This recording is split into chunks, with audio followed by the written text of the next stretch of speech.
When a young woman in her 20s realizes something was definitely different about her and starts to embrace it, she starts to wonder, what is she doing wrong? This is a question she has always wondered her entire life. Wrong! Where is the handbook of communication?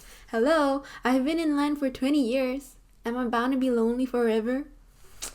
Man, that's such a bummer. I just recorded a video about like unmasking in my 20s and I'm about to make one more. I'm drafting it right now. However, it got me wondering, what's the difference between the autistic style of communication and the neurotypical style of communication? If you're wondering, what is autism? Autism is, you're built different, for real. Like, you think differently, you talk differently, you process things differently, and you do things differently, As I said, built different. Sometimes God decides that you're not spicy enough and you are given ADHD as well. I also have it, which is why I'm sitting on my chair like this.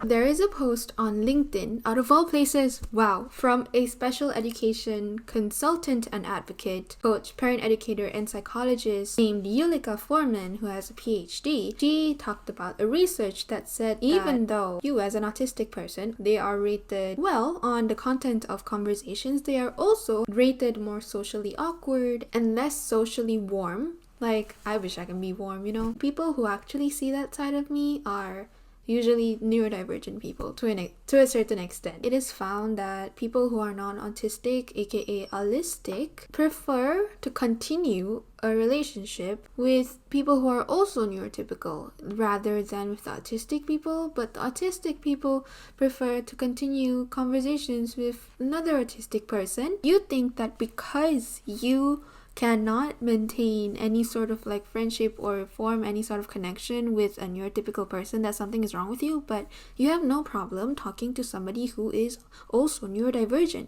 So the problem is not really you. The problem is, it has a name. It is called the double empathy problem.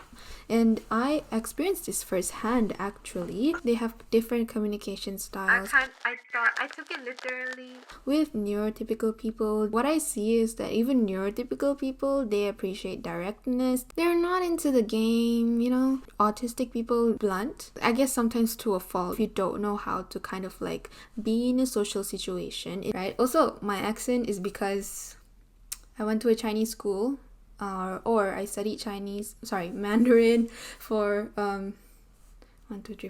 11 years. So like, and also I'm Malaysian, in which is like a multicultural country. So like, we just have this accent, okay? They usually don't say things directly. It's what they call banter, and it's like, oh yeah, definitely I do this, and then like I would always go like, oh you do, and then they'd be like, no, I'm just joking, and then I'm like, I thought a joke is supposed to be like funny but have like an ounce of truth in them, or like it's like based on true things but like twisted in a funny way, like situational humor. As for neurodivergent people, it's like they kind of just like say it what they mean. They're not implying anything much, and this is a problem when in a relationship you have one autistic person and one neurotypical person, and you have the double empathy problem where it's like, you implied this is a neurotypical person, and you're like, you implied this by saying that, and I'm like, I didn't imply anything.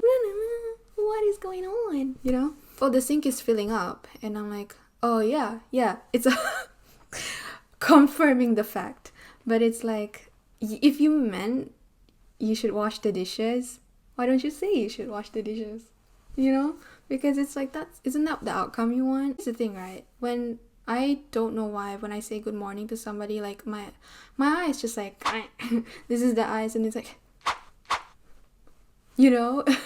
and I actually do notice a few people in my life where they don't make eye contact with me, and I also, as an odd person myself, I also kind of find it unexpected. If you are not educated on autistic communication style, then you might be put off by that. Eye contact is distracting in the least. I don't know why. Like, when I look at you directly in the eye, I cannot focus as well as I usually do if I like look away. Person asked me a question in my marketing class, and then I got into like talking mode, right? And then I instinctively, this is their eyes, and then I looked here. They tried to meet my eyes, and then I realized, oh yeah, eye contact, and then like turn and then like talk. I just think it's kind of funny, you know, it's harmless. I just feel like because I am smart or pretty or like dress well, or at least I have the warm, charming side of me from my ADHD and also my own personality, I'm less likely to be ostracized, if that's the word. But for other people, they're not as privileged or lucky. My friends and I went to Hot Pot and we were trying to make a decision about what toppings we should take. From my perspective, it's like they were discussing and then they're like, okay.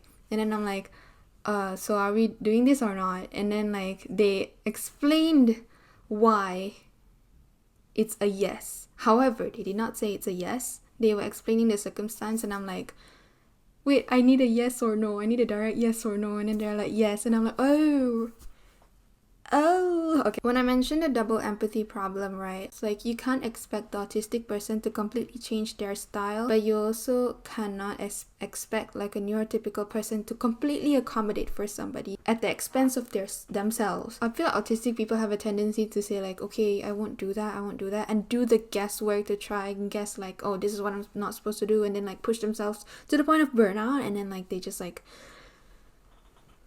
okay. I am always trying to study people. I observe people. This is how they do this, and then I'm like, okay, I'm gonna do that. When you think they're not being to the point, I think they're actually trying to build connection. You know, if I wanted to tell somebody something, I'm a bit like too direct or like just like very like blunt. I could come off as scary, but I guess a neurotypical person would do like have like a small chat first. Are you like doing this in a like, do you have to finesse this? Because anyways, you beautiful munchkins, be delightfully weird and stretch your body.